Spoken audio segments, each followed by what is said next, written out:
A small number of voters from the Washington area came early to cast their ballots in this historic election.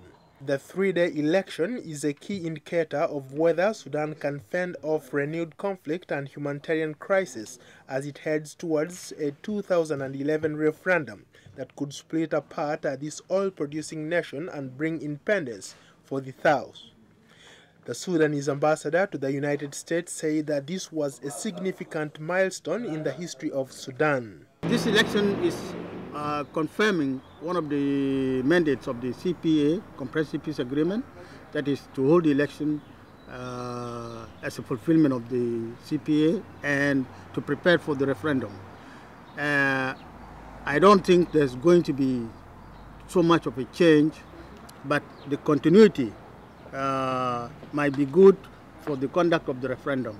Mayom Bol Achuk said that this election is a new hope for Sudan. I think for me it means chances of freedom are coming in the country, and I'm the first person to vote. I think I would say from generation back, not only for myself, and it means that the cause for the suffering for the people of Southern Sudan is coming to an end. In Sudan, thousands of police were deployed to make sure things go smoothly for the first multi-party election in 24 years.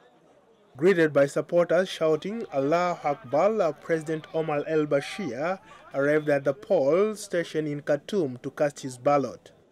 Analysts say he is expected to win, but this comes as the leading opposition figures accuse him of manipulating the vote.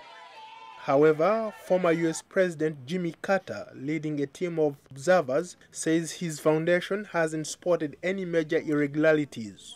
We have 30 teams out from the Carter Center in all the states, and so far as I know, they have determined that everything is quiet and orderly, no problem with violence or intimidation, and almost all of our teams have reported that all the materials have been on site at the polling places where they visited in the preliminary stage. Voters in the South were also excited to be voting for the first time since the deadly North-South Civil War.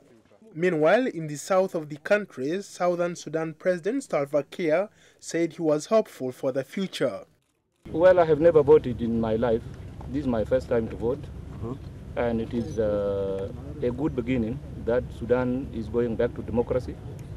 And I hope it will be the foundation for future democracy in our country, so that power is transferred from person to person by peaceful means in a state of military coup. Elsewhere, opposition groups and activists are complained of vote rigging, fueling doubts about the credibility of the election.